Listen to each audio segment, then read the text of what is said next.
आखिरकार अच्छी खबर आ गई। जी हां जी, पाकिस्तान के वजीर आजम शहबाज शरीफ साहब कुछ अरसे के बाद, कुछ ब्रेक के बाद दोबारा उनके गैर मुल्की दौरों का आगाज हो गया है। और गुज़िश्ता 2-3 सालों से मसलसल ये हुक्मरान कहते रहे कि जनाब इन्वेस्टमेंट आ रही है, इन्वेस्टमेंट आ रही है, इन्वेस्टमेंट आ रही है। कितनी इन्वेस्टमेंट आई वो मुझे नहीं पता। अगर दुनिया के किसी भी हकीकी जमहूरी मुल्क में ये खबर सामने आती तो उस हुकूमत का चलना मुश्किल हो जाता। आपने बच्चों को HIV लगा दिया अपनी इस तरह की प्रैक्टिस की वजह से। खान साहब की फैमिली भी अब ये कह रही है कि भाई इतनी बड़ी सियासी जमात है, इतने ज्यादा आपके MNA हैं, MP हैं, वोटर्स हैं, सपोर्टर्स हैं, तो आप क्या कर रहे हैं? उसको रिहा नहीं करवा सकते तो कम से कम उसका इलाज तो मुनासिब तरीके से आप करवाने के लिए कोई दबाव डालें। अस्सलाम वालेकुम, उम्मीद है कि आप सब लोग खैरियत से होंगे। आखिरकार अच्छी खबर आ गई। जी हां जी, पाकिस्तान के वजीर आजम शहबाज शरीफ साहब कुछ अरसे के बाद, कुछ ब्रेक के बाद दोबारा उनके गैर मुल्की दौरों का आगाज हो गया है। और अब वो 3 ममालिक के दौरे पर रवाना हो चुके हैं। तुर्की जाएंगे, सऊदी अरब जाएंगे, कतर जाएंगे। इस वीडियो के अंदर आप देख सकते हैं एक बड़ा वेल ड्रेस्ड किस्म का पाकिस्तान का वफ्द है जिसको लीड कर रहे हैं शहबाज शरीफ साहब। और ये सारा वफ्द मेरे ख्याल में जा रहा है और इन्होंने जाके वहां पे यकीनन पाकिस्तान का मुकदमा बेहतरीन तरीके से पेश करना है। और हालिया अरसे में जो गैर मुल्की दौरे रुके हुए थे, यकीन कीजिए कि मेरा दिल घबरा रहा था, पूरी कौम जो है वो घबराई हुई थी कि कब हुक्मरानों के गैर मुल्की दौरे शुरू होंगे। तो आगाज बड़ा अच्छा हुआ है जनाब। एक साथ ही 3 ममालिक का गैर मुल्की दौरा होगा और उसके नतीजे में कितनी सरमायाकारी आएगी, पाकिस्तान के अंदर कितनी इन्वेस्टमेंट होगी वो तो मुझे नहीं पता। लेकिन सऊदी अरब का पाकिस्तान को इजाफी $3 अरब कर्ज देने और मौजूदा $5 अरब के डिपॉजिट में तोसी करने का सऊदी अरब की जानिब से फैसला किया गया। एक बड़ी खबर है कि जनाब वो हमारे अकाउंट में पैसे रखवाएंगे और उसके साथ साथ वो हमें कर्जा जो उन्होंने दिया है उसमें जनाब वो तोसी करेंगे। तो इससे अच्छी और खबर क्या हो सकती है? वैसे गुज़िश्ता 2-3 सालों से मसलसल ये हुक्मरान कहते रहे कि जनाब इन्वेस्टमेंट आ रही है, इन्वेस्टमेंट आ रही है, इन्वेस्टमेंट आ रही है। कितनी इन्वेस्टमेंट आई वो मुझे नहीं पता। हालिया ये जो दौरा है यकीनन जो रीजनल इस वक्त सिचुएशन है उसके तनाजुर में भी इंपॉर्टेंट है। लेकिन अगर आप इन्वेस्टमेंट के हवाले से बात करें तो अब तक कितनी इन्वेस्टमेंट आई है वो एक बड़ा क्वेश्चन मार्क है। गुज़िश्ता रोज मोहसिन नकवी साहब ने बिजनेसमैन से बात करते हुए एक नई चीज प्रपोज की कि जनाब बिजनेसमैन के लिए हम नया पासपोर्ट लाने का सोच रहे हैं, यानी बिजनेसमैन के लिए अलहदा पासपोर्ट होगा। मैं आपसे हमेशा ये चीज शेयर करता हूं, अलहदा कोई डिपार्टमेंट बनाने से, अलहदा कोई और चीज बनाने से कभी भी बेहतरी नहीं आएगी जब तक आप ओवरऑल चीजों को बेहतर नहीं करेंगे। आपने SIFC बनाई, कितनी बेहतरी आई, कितनी इन्वेस्टमेंट आई, कितने यहां पे लोगों ने आके सरमायाकारी की। अब तो खुद वजीर दाखिला कह रहे हैं कि पिछले 3-4 सालों में 100 अरब यहां से निकल गया है और बिजनेसमैन $10 अरब वापस लेके आए। तो भाई 100 अरब किसके होते हुए निकला है? किसकी यहाँ पे हुकूमत थी? हुकूमत तो जनाब इन्हीं लोगों की थी जो अभी बैठे हुए यहाँ से। तो अगर 3-4 सालों के दौरान ये सारा पैसा बाहर गया है तो फिर वो किसकी जिम्मेदारी बनती है? एनीवे, मेरा यहाँ पे जो मुकदमा है वो ये है कि अलहदा पासपोर्ट बनाने से, अलहदा जो है कोई विंडो बनाने से कभी भी मामला दुरुस्त नहीं होता। जब तक आप सब लोगों के लिए चीजें बेहतर नहीं करेंगे, जब तक सब लोगों का पासपोर्ट मोतबर नहीं होगा, सब लोगों को एक जैसी फैसिलिटी नहीं मिलेगी, तब तक कभी भी बेहतरी नहीं आ सकती। दुनिया के किसी मुल्क में ऐसा नहीं होता कि जनाब चंद जो इंपॉर्टेंट लोग हैं उनके लिए आसानियां हो और बाकी अवाम जो है वो उनके पास वीजा भी हो, टिकट भी हो, लेकिन वो एयरपोर्ट पे जलील हो रहे हो। ऐसा नहीं हो सकता। अगर निजाम बेहतर होगा तो वो सब के लिए आपको बेहतर करना पड़ेगा, पिक एंड चूज नहीं किया जा सकता। अच्छा, दूसरी एक और जो बड़ी इंपॉर्टेंट खबर है, कल से काफी ज्यादा वो गर्दिश भी कर रही है। पंजाब में तोंसा का जो तहसील हेडक्वार्टर अस्पताल है उसके हवाले से गुज़िश्ता बरस खबर आई जो पाकिस्तानी मीडिया में भी रिपोर्ट हुई कि तकरीबन 1 साल के दौरान वहां पे 300 से ज्यादा बच्चों के ऐसे HIV के केसेस आए जो पॉजिटिव केसेस थे। अब ये HIV वो वायरस है जो आगे जाके एड्स फैलाता है और ये बड़ा खतरनाक वायरस है और ये एक तरह से लाइलाज वायरस है और इसको कंट्रोल और मैनेज तो किया जा सकता है, इसको खत्म नहीं किया जा सकता। लेकिन ये जो बच्चे हैं जिनमें HIV फैला है, इनके बेशतर बच्चे ऐसे हैं कि जिनके वालिदैन को नहीं था। वहां पे जो सिरिंजें बार बार इस्तेमाल की गई, गंदी सिरिंजें इस्तेमाल की गई, इन्फेक्शन कंट्रोल का जो प्रोटोकॉल्स हैं उनकी धज्जियां उड़ाई गई पंजाब के सरकारी अस्पताल में और ये सिचुएशन हुई और इतना बड़ा स्कैंडल सामने आया। वो बच्चे जिनकी जिंदगी का भी आगाज भी नहीं हुआ, ये वो बच्चे जिनकी उम्रें चंद माह से लेके 10-12 साल तक जिनकी उम्रें हैं, उनको इस बीमारी में मुब्तला कर दिया पंजाब के एक सरकारी अस्पताल के अंदर अमले की गफलत ने। उसके नतीजे में वहां पे जी नोटिस वगैरह लिया गया, MS को तब्दील किया गया। अब BBC ने वहां पे दोबारा एक तहकीकाती रिपोर्ट की है। वैसे आपको पता है कि पाकिस्तान में भी बहुत ज्यादा तहकीकाती सहाफी हैं लेकिन वो उनकी जो तहकीकात का लेवल है मेरे ख्याल में वो बहुत ऊंचे लेवल का है, तो इस वजह से इधर तक वो नहीं आता। लेकिन मैं आई मस्ट से कि इसके ऊपर मुजाहिद हुसैन साहब ने और जाहिद गशकोरी साहब ने गालिबन काम किया था। हम न्यूज की तरफ से हम इन्वेस्टिगेट का एक प्रोग्राम है और उसको मैंने भी कवर किया था अपने प्रोग्राम में। एनीवे अब बीबीसी ने इसको कवर किया है दोबारा, अंडर कवर वहां पे उन्होंने फिल्मिंग की है। बाकायदा फिल्मिंग के अंदर देखा जा सकता है कि लोगों की कमीजों के ऊपर से टीके लगाए जा रहे हैं, एक ही सिरिंज बार बार इस्तेमाल हो रही है। और वो जो एमएस जिसको पंजाब की हुकूमत ने पहले मुअत्तल किया था, अब उसको किसी और मेडिकल सेंटर का सरबराह लगा दिया है। और अब ये जो सूरत हाल है वो वैसी की वैसी है और बीबीसी ने बाकायदा इसको कवर किया है। ये इतनी ज्यादा शॉकिंग स्टोरी है, अगर दुनिया के किसी भी हकीकी जमहूरी मुल्क में ये खबर सामने आती तो उस हुकूमत का चलना मुश्किल हो जाता। आपने बच्चों को HIV लगा दिया अपनी इस तरह की प्रैक्टिस की वजह से, और फिर एक दफा जब स्कैंडल पकड़ा गया दोबारा स्कैंडल वहां पे एक्सपोज हुआ है। क्यों? मैं जो पहली बात कर रहा था वो पासपोर्ट वाली, ये नहीं हो सकता कि कोई साहब नोटिस ले लें, कोई जनाब जाके नोटिस ले लें और वो ये कहें कि जनाब उनकी जाती निगरानी में ये हो गया। जब तक ओवरऑल सिस्टम्स को बेहतर नहीं किया जाएगा तब तक चीजें बेहतर नहीं होंगी। एक एमएस को आपने मुअत्तल कर दिया, लेकिन क्या आपने ओवरऑल कल्चर तब्दील किया? जब तक ओवरऑल रिफॉर्म्स नहीं होंगी, जब तक सिस्टम सबके लिए डिलीवर नहीं करेगा, सिस्टम कभी भी डिलीवर नहीं कर सकता। तो ये जो अलहदा एक लाइन बना देना, SIFC बना देना, अलहदा पासपोर्ट बना देना, मेडिकल की ये जी अलहदा एक चीज बना देंगे, स्टेट ऑफ आर्ट ये बन जाएगा, कभी भी नहीं होता। ये आपको सब लोगों के लिए डिलीवर करना पड़ता है। लेकिन ये इतनी खौफनाक स्टोरी है और बीबीसी ने 32 घंटे वहां पे फिल्मिंग की है, खुफिया फिल्मिंग।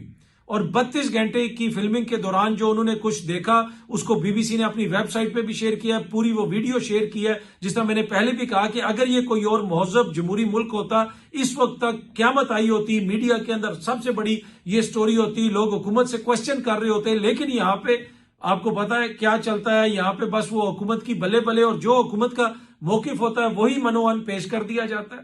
यहां पे ये कहते हैं जी अभी ये चीज चल रही है तो इस वक्त इस मौके के ऊपर तनकीद नहीं बनती। भाई क्यों नहीं बनती? आप देखें कि अमेरिका इस वक्त जंग कर रहा है और ये गुज़िश्ता रोज की बात है कि JD वैंस एक तकरीब में गए हुए थे, वहां पे लोगों ने उनको हैकल किया। जो अमेरिका का नायब सदर है जो यहाँ पे मुज़ाकरात करने आया हुआ था, और यहाँ पे हमें दानिश्वर बताते हैं कि जनाब मुज़ाकरात हो रहे हैं तो किसी किस्म की कोई तनकीद ना करें। तो वो जो मुज़ाकरात करने आया हुआ था अपनी हुकूमत के बिहाफ पे, उसको अमेरिका में जो है और आलमी सतह पे लोग उसको हैकल कर रहे हैं। उसे वो कह रहे हैं कि तुम चाइल्ड किलर हो, तुमने गजा में जो तुम्हारा किरदार है, ईरान में जो तुम्हारा किरदार है, वो उनके मुंह पे उसको जो है उसकी तनकीद कर रहे हैं। और यहाँ पे कहा जा रहा है कि नहीं जी भाई किसी किस्म की कोई बात नहीं होनी चाहिए, बस पॉजिटिव बात करें, ये ऐसा मौका, ये वैसा मौका। ये वो चीजें जो कौमों को तबाह करती हैं। आप कारपेट के अंदर ब्रश नहीं कर सकते। हाँ, अगर कोई अच्छी चीज है उसको जरूर अप्रिशिएट करें, लेकिन ये सहाफियों का या मीडिया का काम नहीं है कि हुकूमत कुछ करे और साथ ही जो है वो मस्त कलंदरों की तरह नाचना शुरू हो जाए कि वाजी वाजी वाजी वाजी, एक ही तरह के बाजे बजाना शुरू हो जाए। नहीं, जो चीजें हैं आपको टोटलिटी में देखनी पड़ेंगी कि क्या किरदार है, किस तरह हो रहे हैं। हाँ, जो अच्छा हो रहा है उसकी तारीफ करें, जिसमें कोई मसला है उसके ऊपर आप तनकीद करें। तो ये तो नहीं हो सकता कि हर चीज के ऊपर ही आप कहें कि जी आप किसी चीज के ऊपर बात ना करें, क्योंकि यहाँ पे आप मुज़ाकरात होने और पाकिस्तान की हुकूमत ने करवाने, तो लिहाजा इसकी चीज की भी बात ना कीजिए और उस चीज की भी बात ना कीजिए।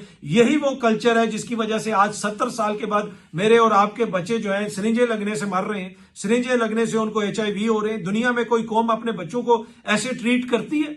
वो जो कहते हैं जी रियासत मां के जैसी होती है, क्या मां अपने बच्चों को ऐसे टीके लगाती है कि एक ही सिरिंज से बार बार? और ये दूसरी दफा ये चीज एक्सपोज हुई है। इट मींस कि ये चीज बहुत ज्यादा फैली भी है। अगर ये दोबारा उसी अस्पताल में हो रही है तो बाकी दीगर अस्पतालों में क्या सूरत हाल हो रही होगी?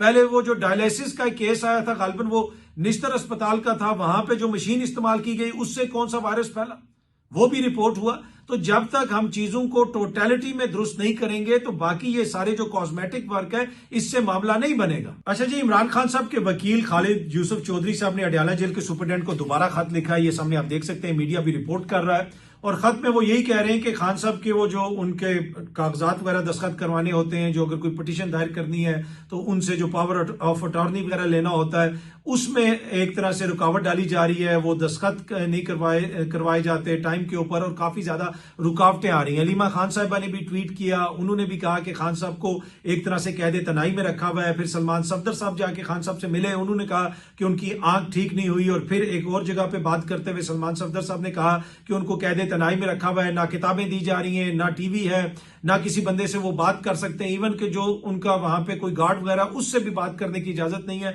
और मसलसल खान साहब को इस कंडीशन के अंदर रखा हुआ है। और अलीमा खान साहबा ने भी इसका जिक्र किया, लेकिन एट द सेम टाइम उन्होंने कहा कि खान साहब का अभी भी यही मौकिफ है कि ये जो मर्जी कर लें, ना मैं कोई डील लूंगा, ना ही मैं झुकूंगा, और जो मेरा असूली मौकिफ है मैं उसके ऊपर कायम रहूंगा। अदलिया के हवाले से भी उन्होंने अपने तहफुजात का इजहार किया। और दूसरा, इस वक्त जो बड़ी तनकीद हो रही है वो पाकिस्तान तहरीक इंसाफ की क्यादत के ऊपर तनकीद हो रही है कि भाई आप क्या कर रहे हैं, आपके पास क्या फार्मूला है, आपके पास क्या प्लान है। इसी तरह आपने देखा कि जब यहां पे एक जलसा कॉल किया गया तहरीक इंसाफ की जानिब से, मुज़ाकरात होने थे, जलसा कॉल ऑफ कर दिया गया तहरीक इंसाफ की जानिब से, लेकिन हुकूमत की तरफ से कोई गुडविल जेस्चर नहीं दिखाया गया। गुज़िश्ता रोज भी मुलाकात नहीं करवाई गई, डॉक्टर्स तक रसाई नहीं दी जा रही। ये अनप्रेसिडेंटेड सूरत हाल है कि एक साबिक वजीर आजम है, उसकी आंख का इतना संगीन मसला बना हुआ है कि वो हुकूमत जो उसको किसी अदालत में पेश नहीं करती, वो उसको 3 दफा अस्पताल लेके आई है रात को। क्यों लेके आई है? ना फैमिली से मिलवा रहे हैं, ना ही फैमिली जो डॉक्टर्स हैं, उनके जो जाती डॉक्टर्स हैं, उनसे मिलवा रहे हैं। तो ये एक बड़ा संगीन मसला है। और खान साहब की बहनें यही कह रही हैं कि भाई हमारा एक ही मुतालबा है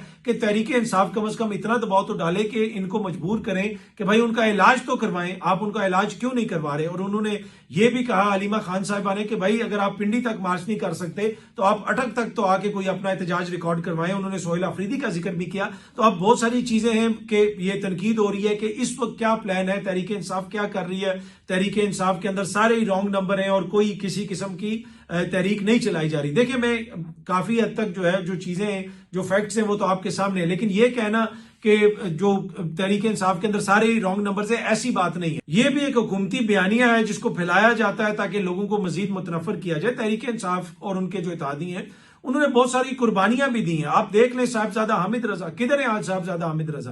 कितना सोशल मीडिया उनके ऊपर बात करता है। साहबजादा हामिद रजा साहब के जो वालिद हैं, उनका जो किरदार है वो बड़ा तारीखी किरदार है। जब इस मुल्क में दहशतगर्दी हो रही थी, जब इस मुल्क में खुदकुश हमले हो रहे थे, तो उलमाए अहले सुन्नत को किसने इकट्ठा किया? किसने उसके ऊपर जो है रियासत का जो मौकिफ है उसके हवाले से बात की? किसने उसके ऊपर कहा कि नहीं जी, पाकिस्तान के अंदर दहशतगर्दी नहीं होनी चाहिए? तो साहबजादा हामिद रजा साहब के वालिद का जो किरदार है वो बड़ा तारीखी किरदार है। और फिर आप साहबजादा हामिद रजा साहब को देखें, कैसे वो खड़े हुए इमरान खान साहब के साथ। आज भी वो जेल में है। वो किस वजह से जेल में है? वो इस वजह से जेल में तो नहीं है कि वो सरबराह सुन्नी इत्तेहाद कौंसिल है। वो इस वजह से जेल में है कि वो इमरान खान साहब के साथ है। सबको पता है, इसमें तो कोई ढकी छुपी बात नहीं है। और जो उनके मुकदमात हैं वो भी फिर पीटीआई से रिलेटेड हैं सारे। तो वो जेल के अंदर हैं। अब्दुल लतीफ चित्राली जेल में है, शाह साहब जेल में है, यास्मीन राशिद साहिबा जेल में है, मियां महमूद रशीद साहब जेल में है, जाज चौधरी साहब जेल में है, उमर चीमा जेल में, और उसके अलावा भी बहुत सारे लोग जेल में। जो लोग ये कहते हैं कि जनाब वो सिर्फ ओहदों का प्यार है तहरीक इंसाफ की क्यादत को, मैं आपसे पहले भी मैंने आपसे ये चीज शेयर की थी कि जिस दिन अली अमीन गंडापुर को इमरान खान कहेंगे कि तुम जाओ, तो अली अमीन चुप करके चला जाएगा। बहुत सारे लोग ये कहते थे और बड़े बड़े बाखबर सहाफी ये कहते थे कि अली अमीन गंडापुर जो है उसने एक फॉरवर्ड ब्लॉग बना लिया और वो ये कर देगा, वो अब इमरान खान की मजबूरी बन गया। मैंने कहता था ये सब जो है ना शेर व शायरी, ऐसी कोई बात नहीं है। इसी तरह सोहेल अफरीदी के ऊपर भी बहुत सारी तनकीद हो रही है। तनकीद इसलिए हो रही है कि लोगों को ये उम्मीद थी, क्योंकि इमरान खान ने सोहेल अफरीदी को मुज़ाकरात करने के लिए तो नहीं बुलाया ना, लेकिन ओहदे की एक अपनी जिम्मेदारी होती है। जब वो जिम्मेदारी पड़ती है तो शायद उस तरीके से जो है वो बंदे की जो सोच है उसमें भी तब्दीली आती है। लेकिन लोग ये एक्सपेक्ट कर रहे हैं कि सोहेल अफरीदी साहब थोड़ी सी जारियाना सियासत करेंगे, वो एहतजाज करेंगे, वो अटक तक आएंगे, वो अगर पिंडी नहीं भी आना तो वो जनाब ये हुकूमत को इतनी ओपन स्पेस नहीं देंगे। और इसी चीज का गिला शिकवा खान साहब की बहनों ने भी किया। लेकिन अगर कोई ये कह रहा है कि सोहेल अफरीदी जो है वो उसको, क्योंकि वजारत आला से बहुत ज्यादा मोहब्बत हो गई है और वजारत आला उसको बहुत प्यारी है और उसने खान को जो है वो छोड़ दिया है और वो खान का गद्दार हो गए, मैं इसको नहीं मानता। ये सरासर जो है मेरे ख्याल में एक बचगाना सोच है, ऐसी कोई बात नहीं है। आज अगर इमरान खान सोहेल अफरीदी को कहे कि भाई तुम फारिग हो, तुम जाओ, तो सोहेल अफरीदी कहेगा कि जो आप कह रहे हैं मैं अभी फारिग हूं, मैं जा रहा हूं। वो दूसरी दफा पूछेगा भी नहीं और फिर भी वो तहरीक इंसाफ का हिस्सा भी रहेगा। तो इसमें तो कोई दो राय नहीं है। लेकिन मेरे ख्याल में जितना प्रेशर वो बिल्ड कर सकते थे, इतनी बड़ी उनकी सियासी जमात है, उतना प्रेशर उन्होंने बिल्ड नहीं किया।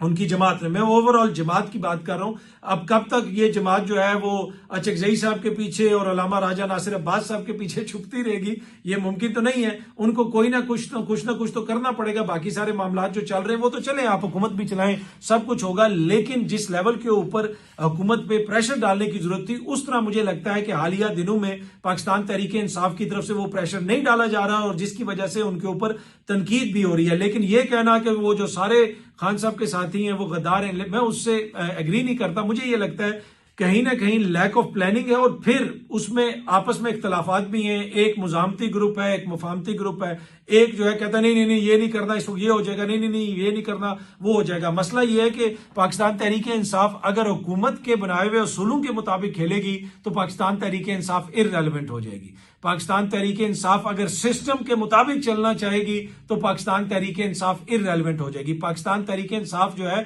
उसका जो मसला है वो हुकूमत के साथ है, सिस्टम के साथ है। अगर वो उसी हुकूमत और उसी सिस्टम के मुताबिक चलना चाहेगी और उसी के रास्तों के मुताबिक अपना रास्ता निकालने की कोशिश करेगी तो वो मुझे निकलता हुआ नजर नहीं आ रहा। ऑब्वियसली उनको हुकूमत तो चलानी है, खुदा ना खास्ता कोई ये नहीं कह रहा कि आइन और कानून से कोई मावरा चीज की जाए, लेकिन उनको अगर हुकूमत पे प्रेशर डालना है तो फिर उनको जनाब हुकूमत को कुछ चीजें याद करवानी पड़ेंगी कि ये तो नहीं हो सकता कि हम जलसा भी कैंसिल कर दें, हम ये भी कर दें और आप हमारी मुलाकात भी ना करवाएं। तो मुलाकात तो दूर की बात है, अब खान साहब का जो इलाज वाला मामला है वो इंतहाई संगीन शक्ल इख्तियार कर चुका है जब से सलमान सफदर साहब ने बाहर आके कहा कि भाई उनकी जो आंख है उसमें अभी भी बेहतरी नहीं आई है। तो अब बड़ा जो इम्तिहान है वो सोहेल आफरीदी का है, पाकिस्तान तहरीक इंसाफ की क्यादत का है, असद कैसर साहब का है, बैरिस्टर गौहर साहब का है, दीगर जो इनकी सीनियर क्यादत है, ये उसका बड़ा इम्तिहान है कि आने वाले दिनों में वो क्या स्ट्रेटजी बनाते हैं, हुकूमत पे कैसे प्रेशर डालते हैं। ये नहीं है कि कोई उन्होंने इधर आके खुदा ना खास्ता कोई डी चौक को फतह कर लेना है और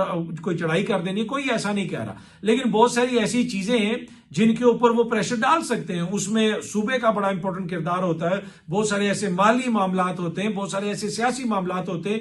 वो रेजिस्टेंस जो है मुझे पाकिस्तान तहरीक इंसाफ की हुकूमत की जानिब से वो नजर नहीं आ रहा। बाकी क्या उनकी नीयत जो है खराब है, मैं ये नहीं समझता। टू बी ऑनेस्ट मैंने कभी ऐसी बात नहीं की और ना ही मैं ये समझता हूं, लेकिन मुझे ये लगता है कि लैक ऑफ प्लानिंग जरूर है कहीं ना कहीं, और उसी की वजह से खान साहब की जो फैमिली है वो खुल के तो नहीं कहती, लेकिन अगर इस तहरीक को किसी ने जिंदा रखा हुआ है तो वो खान साहब की बहनों ने, वो इस मंगल के दिन भी अडयाला जेल के बाहर जमीन पे बैठी हुई थी बहनें, और आपको कितनी ज्यादा क्यादत वहां पे नजर आई या नजर नहीं आई वो एक अलग बहस है। तो खान साहब की फैमिली भी अब ये कह रही है कि भाई इतनी बड़ी सियासी जमात है, इतने ज्यादा आपके एमएनए हैं, एमपी हैं, वोटर्स हैं, सपोर्टर्स हैं, तो आप क्या कर रहे हैं, उसको रिहा नहीं करवा सकते तो कम से कम उसका इलाज तो मुनासिब तरीके से आप करवाने के लिए कोई दबाव डालें। अच्छा, जो जमहूरी हुकूमतें होती है ना उन पे अवामी दबाव बहुत ज्यादा होता है।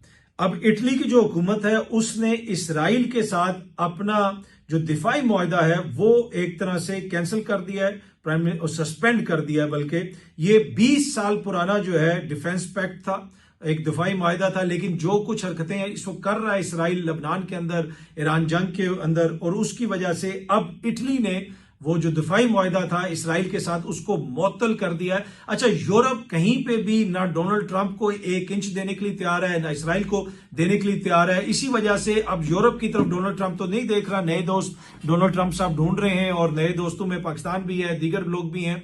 और अगर कुछ लोग ये कह रहे हैं कि जी वो सब कुछ पाकिस्तान करता है, यकीन कीजिए कि बहुत सारे और भी ऐसे ममालिक होंगे, इंडोनेशिया भी ये करने का उसकी भी ख्वाहिश होगी, किसी और की भी ख्वाहिश होगी, लेकिन यकीनन पाकिस्तान एक बेहतर पोजीशन में है क्योंकि पाकिस्तान के सऊदी अरब से भी ताल्लुकात बेहतर हैं, चाइना के साथ भी ताल्लुकात बेहतर हैं, ईरान भी पाकिस्तान के ऊपर ट्रस्ट करता है, तो इस वजह से पाकिस्तान ने इतना कलीदी किरदार अदा किया।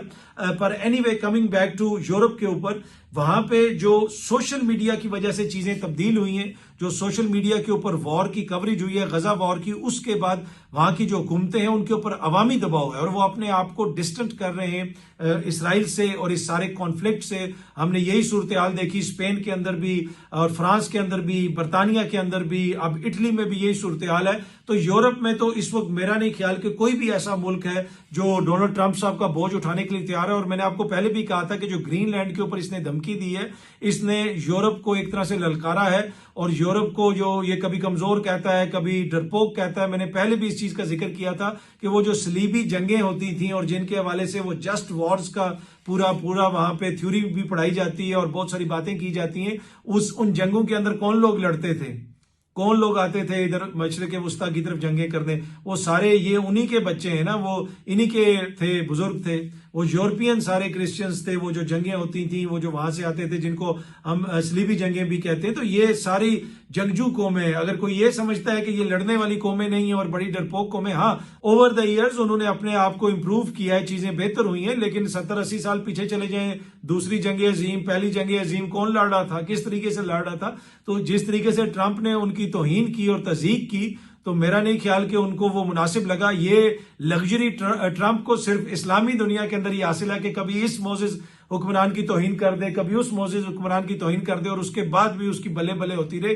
वो उन ममालिक के अंदर ऐसा नहीं होता। और मैंने पहले भी आपको कहा था कि अगली जो अमेरिकन एडमिनिस्ट्रेशन होगी वो पहले आके यूरोप से अपने ताल्लुकात को बहाल करने की कोशिश करेगी। ट्रंप ने काफी ज्यादा उनको नुकसान पहुंचाया। पाकिस्तान में लोड शेडिंग का मसला इतनी ज्यादा एक तरह से शिद्दत इख्तियार कर गया है कि ब्लूमबर्ग भी उसको रिपोर्ट कर रहा है, Pakistan will suspend electricity supply for about 2 hours during the evenings an effort to manage the cost of power. अब पैसा बचाने की कोशिश है, लेकिन हुक्मरान पैसा, बाकी प्रोटोकॉल ये वो उसके ऊपर कितना खर्च कर रहे हैं या नहीं कर रहे हैं उसका अंदाजा आप खुद लगा सकते हैं। लेकिन ये जनाब 4 साल कारकर्दगी का नतीजा है कि लोड शेडिंग अब की जा रही है क्योंकि पैसा बचाना है। और ये कहते थे कि जी हम बड़े तजर्बेकार हैं, हम आएंगे तो ये हो जाएगा, हम आएंगे तो वो हो जाएगा, 6 महीने में इकोनॉमी की सूरत हाल बदल देंगे। इस वक्त बाजार भी जल्दी बंद हो रहे हैं, सब कुछ किया जा रहा है कि ये कर लें वो कर लें क्योंकि पैसा नहीं है। तो 4 सालों में इन्होंने इकोनॉमी के अंदर कितना पैसा पंप किया मुझे नहीं पता, लेकिन इनके अपने वजीर दाखिला कह रहे हैं जनाब 100 अरब तो यहां से निकल गया